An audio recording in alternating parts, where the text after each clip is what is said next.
नमस्कार मित्रों, स्वागत है आपका एनिमेटेड स्टोरीज में, जहां हम लेकर आते हैं आपको शास्त्रों, पुराणों और इतिहास की अद्भुत कहानियां। आज हम सुनाने जा रहे हैं राजा ययाति की कथा, जो कि विष्णु पुराण और मत्स्य पुराण दोनों में वर्णित है। यह एक ऐसी कथा है जिसमें है भोग, वैराग्य, पिता पुत्र का संबंध और जीवन की सबसे गहरी सच्चाई। तृष्णा कभी नहीं मिटती। तो आइए चलते हैं लाखों साल पुरानी उस धरती पर जहां ययाति का यश और विवेक आज भी गूंजता है। प्राचीन काल में राजा नहुष के 6 पुत्र थे, यति, ययाति, संयाति, आयाति, व्ययाति और कृति। इनमें से यति ने संन्यास ले लिया और राजगद्दी ययाति को मिली।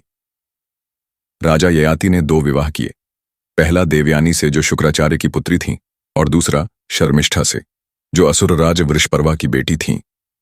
देवयानी से ययाति को यदु और तुर्वसु नामक पुत्र हुए, जबकि शर्मिष्ठा से ह्यू, अनु और पुरु का जन्म हुआ।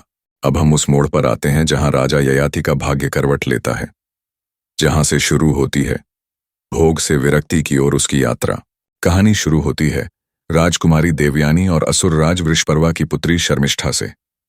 दोनों बचपन से साथ पली थीं, पर एक दिन किसी बात पर बहस हो गई। गुस्से में आकर शर्मिष्ठा ने देवयानी को एक कुएं में धक्का दे दिया। उसी समय वहां राजा ययाति आ पहुंचे और उन्होंने देवयानी को कुएं से बाहर निकाला। देवयानी ने शर्त रखी कि अब मुझे केवल वही पुरुष पति रूप में स्वीकार होगा जिसने मुझे इस अपमान से बचाया है। शुक्राचार्य अपनी पुत्री देवयानी की इच्छा का विरोध न कर सके और ययाति का विवाह देवयानी से हो गया। देवयानी के अनुरोध पर शर्मिष्ठा को ययाति की दासी बनाकर साथ भेजा गया। समय बीता। शर्मिष्ठा रूपवती और गुणवान थी। राजा ययाति और शर्मिष्ठा के बीच भी आकर्षण बढ़ा और एक दिन उन्होंने गुप्त विवाह कर लिया। इससे देवयानी को बहुत आघात पहुंचा। वह रोती हुई अपने पिता शुक्राचार्य के पास पहुंची और पूरा हाल बताया। शुक्राचार्य अत्यंत क्रोधित हो उठे। उन्होंने कहा, हे ययाति, तुमने मेरी पुत्री का विश्वास तोड़ा। तुमने धर्म की मर्यादा भंग की। अब मैं तुम्हें शाप देता हूं कि तुम तुरंत ही वृद्ध हो जाओगे। तुम्हारा यौवन अभी से समाप्त हो जाएगा। एक क्षण पहले जो राजा ययाति तेजस्वी, यौवन से परिपूर्ण और सुंदरता का प्रतीक थे, अब वृद्ध, झुकी हुई पीठ, सफेद बाल और कांपते हाथों में बदल गए। राज्य, भोग, स्त्रियां अब सब उनसे दूर जाने लगे। परंतु ययाति पश्चाताप से भर गए। उन्होंने शुक्राचार्य से हाथ जोड़कर कहा, हे गुरु, मुझसे भूल हुई है। कृपया इस कठोर दंड को कुछ शिथिल करें। शुक्राचार्य बोले, तुम अपनी वृद्धावस्था को अपने किसी पुत्र को दे सकते हो और उसका यौवन लेकर एक समय सीमा तक भोग कर सकते हो, परंतु यह सरल ना होगा, क्योंकि पुत्र वही होता है जो अपने पिता के दुख को अपना बना सके। यहां से हमें यह सीखने को मिलता है कि भोगों का मोह व्यक्ति से विवेक छीन लेता है। जब तक झूठ छुपा रहता है, सुख रहता है, लेकिन जब सत्य सामने आता है तो वह जीवन की दिशा ही बदल देता है। राजा ययाति अब वृद्ध हो चुके थे, शुक्राचार्य के शाप से। उन्होंने देवयानी से जन्मे पुत्र यदु से कहा, वत्स, मुझे अपने यौवन का थोड़ा समय दे दो। मैं अभी विषय भोगों से तृप्त नहीं हुआ हूं। मैं तेरे यौवन से 1 सहस्र वर्ष तक जीना चाहता हूं।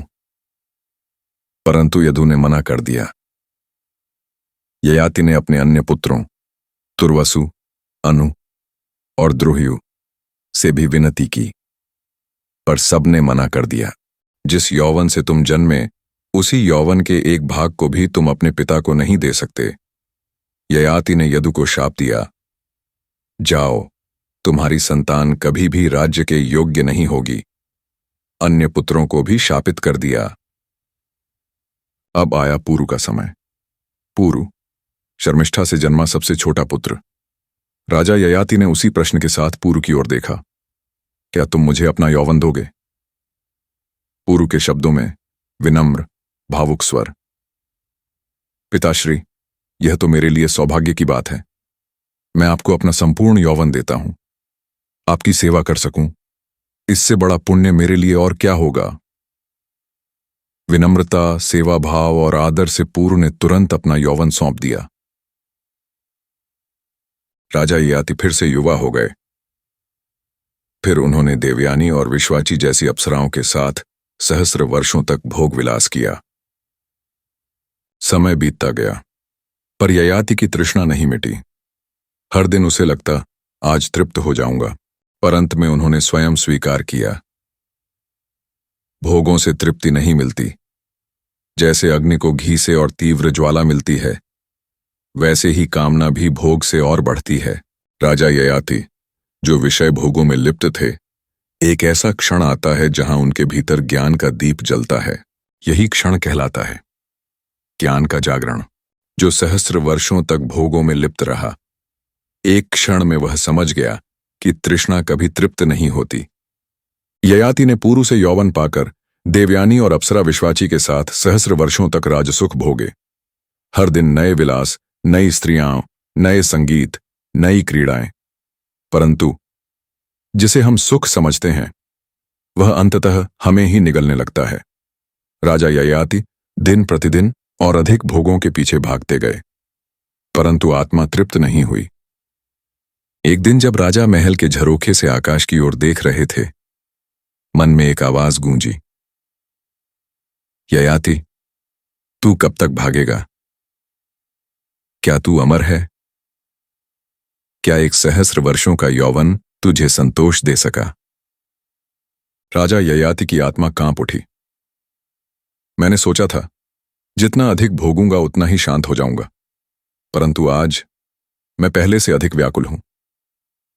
उन्होंने स्वयं स्वीकार किया, भोगों की तृष्णा भोगने से शांत नहीं होती, वह तो अग्नि में घी डालने की तरह और प्रज्वलित होती है। पृथ्वी के सारे धन, सारी स्त्रियां, सारे पशु, सुवर्ण यदि एक व्यक्ति को भी दे दिए जाए, तब भी उसकी तृष्णा शांत नहीं होती। ययाति को समझ आया, सच्चा सुख बाहर नहीं, भीतर है। अब ययाति ने निश्चय किया, अब मैं यह माया मोह छोड़ दूंगा, अपने मन को भगवान में स्थिर करूंगा। न द्वेष, न मोह, न मेरा, न तेरा। अब मैं वन में मृगों के साथ विचरूंगा, एक निष्कलंक आत्मा बनकर। उन्होंने पूरू को बुलाया, कहा, वत्स पूरू, मैंने जो तुझसे यौवन लिया था, अब वह वापस देता हूं और राज्य भी तुझे देता हूं।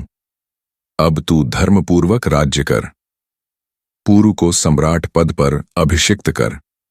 राजा ययाति वन को प्रस्थान कर गए, जिसे सहस्र वर्षों तक विषयों का स्वाद न तृप्त कर सका। वही राजा अंत में मृगों के बीच बैठा, शांत, मौन, विरक्त और मुक्त। यही वह क्षण था जहां एक भोगी राजा अब ऋषि तुल्य तपस्वी बन गया। राजपाट का मोह अब समाप्त हुआ। अब मैं उस शांति की खोज में निकल रहा हूं, जो न रत्नों में थी, न रूप में, जो केवल आत्मा की मौन गहराइयों में है। अब ययाति रहते हैं घने वनों में, झरनों की कलकल में, मृगों के बीच, प्रकृति की गोद में। जहां पहले वेश्याएं थीं, अब वहां मृग हैं। जहां पहले गंधर्वों का संगीत था, अब पक्षियों की चहचहाहट है। पर आत्मा अब तृप्त है।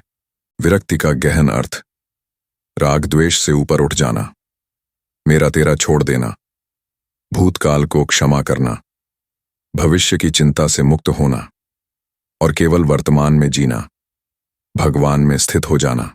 मैंने जितना भी भोगा, अंत में एक ही बात समझी, विषयों का अंत नहीं, केवल आत्मा की शांति ही मुक्ति है। योग और ध्यान का जीवन। अब ययाति करते हैं सूर्य की पहली किरण पर प्राणायाम, वृक्षों के नीचे मौन ध्यान, अग्निहोत्री और यज्ञ, ओमकार का जाप। हर श्वास अब भगवान का नाम है, हर निश्वास अब तृष्णा का त्याग है। एक दिन ध्यान में बैठे बैठे ययाति को आत्मबोध हुआ, हे परमात्मा, तू ही सत्य है, बाकी सब माया है। अब मैं तेरी शरण में हूं। उस दिन राजा ययाति इस नश्वर शरीर से मुक्त होकर परम धाम को प्रस्थान कर गए। ययाति सिर्फ एक राजा नहीं थे, वे एक प्रतीक थे मानव की इच्छाओं का, उसकी तृष्णा का और अंततः उसके जागरण और मोक्ष का। ययाति ने युवावस्था को 1000 वर्षों तक भोगा। उन्होंने इंद्र जैसे सुख, विश्वासिनी स्त्रियां, राजसत्ता और इंद्रियों का भरपूर आनंद लिया। लेकिन क्या हुआ? भोगों की तृष्णा उनके भोगने से कभी शांत नहीं होती, बल्कि घृताहुति से अग्नि की तरह वह और प्रज्वलित हो जाती है। सीख, भोग का कोई अंत नहीं है। जितना पाओ उतनी तृष्णा बढ़ती है। संतोष ही सबसे बड़ा धन है। अगर आपको यह कथा और इसका सार पसंद आया हो तो कृपया कमेंट बॉक्स में लिखें।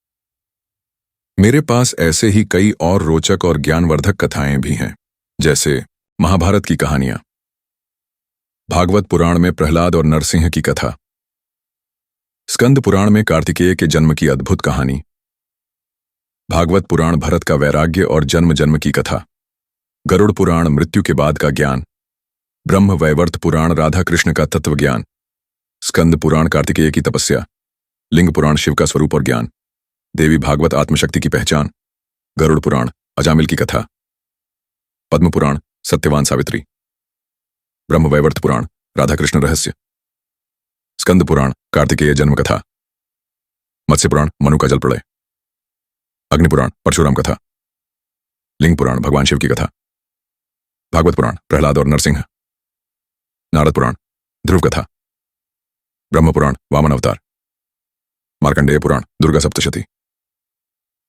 वायु पुराण हनुमान जन्म, भविष्य पुराण कलयुग भविष्यवाणी, वराह पुराण हिरण्याक्ष वध, नारायणीय गजेंद्र मोक्ष, देवी भागवत महिषासुर मर्दिनी, कुर्म पुराण समुद्र मंथन,